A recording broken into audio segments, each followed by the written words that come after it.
প্রথম নারী sub club চ্যাম্পিয়নশিপে ভালো করতে পারেনি বাংলাদেশের নাসরিন স্পোর্টস একাডেমি।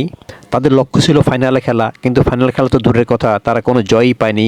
মাত্র 2টি ড্র নিয়ে 5 দলের মধ্যে পঞ্চম হয়ে দেশে ফিরে এসেছে। এই হতাশাজনক পারফরমেন্সের মধ্যেও নাসরিন স্পোর্টিংয়ের প্রাপ্তি একটি, আর তা হলো তাদের স্ট্রাইকার সৌরভী আকন্দ প্রীতিকে খেলাতে চায় নেপালের ক্লাবগুলো। আসরে একটি মাত্র গোল করেছেন সৌরভী আকন্দ প্রীতি, আর তার সেই গোলেই শেষ ম্যাচে নাসরিন স্পোর্টস একাডেমি 1-1 গোলে ড্র করেছিল ভুটানের ট্রান্সপোর্ট ইউনাইটেডের সাথে। এছাড়া অন্য ম্যাচগুলোতে তিনি একাধিক গোল মিস করেছেন। পাকিস্তানের করাচি সিটি এফসির বিপক্ষে তিনি যদি সহজ সুযোগটি হাতছাড়া না করতেন, তাহলে হয়তো সেই ম্যাচে বাংলাদেশের ক্লাবটি জিতে যেত।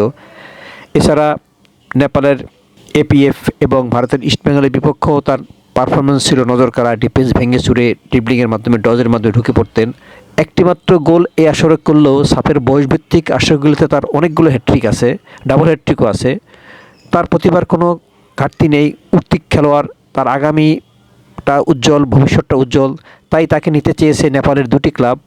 কোচ মনির হোসেন জানিয়েছেন, নেপালের 2টি ক্লাব পারলে তো কাঠমান্ডুতে বসে তার সাথে চুক্তি করে ফেলেন, কিন্তু সৌরভী এখন প্রীতি একটু সময় নিচ্ছেন, কারণ দেশে তার জাতীয় দলের প্রতি এঙ্গেজমেন্ট আছে, দেশে ঘরোয়া লিগ আছে, সব কিছু বিবেচনা করেই তাদেরকে অপেক্ষা রেখেছেন।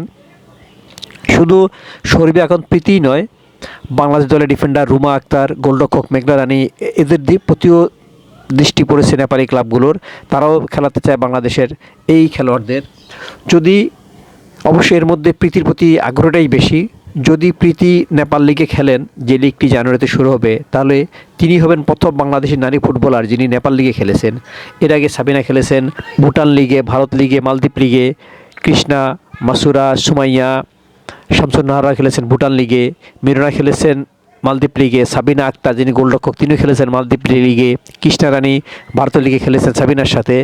এখন প্রীতি যদি প্রথমবারের মতো খেলেন নেপাল লিগে, তাহলে তিনি হবেন বাংলাদেশের রেকর্ড করা প্রথম খেলোয়াড় যিনি নেপাল লিগে খেলেছেন, নেপালের নারী লিগে খেলেছেন। এর আগে বাংলাদেশের পুরুষ ফুটবলারদের মধ্যে কয়েকজন, আসিফ, গোলরক্ষক করিম সহ আরেক ফুটবলার খেলেছেন নেপাল লিগে। এখন আমরা অপেক্ষায় বাফুফে তাকে ছাড়পত্র দেয় কিনা। এখানে বাফুফের ছাড়পত্র দেওয়ার বিষয় আছে।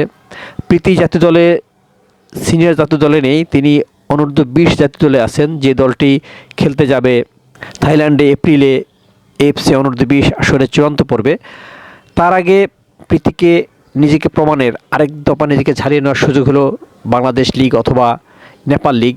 এখন বাফুফে যদি তাকে নেপাল লিগের জন্য ছাড়ে, তাহলে তিনি নেপাল লিগে নিজেকে তুলে ধরতে পারবেন, আবার প্রমাণ দিতে পারবেন তিনি সাফের এই অঞ্চলের এবং বাংলাদেশের উঠতি ফুটবলার।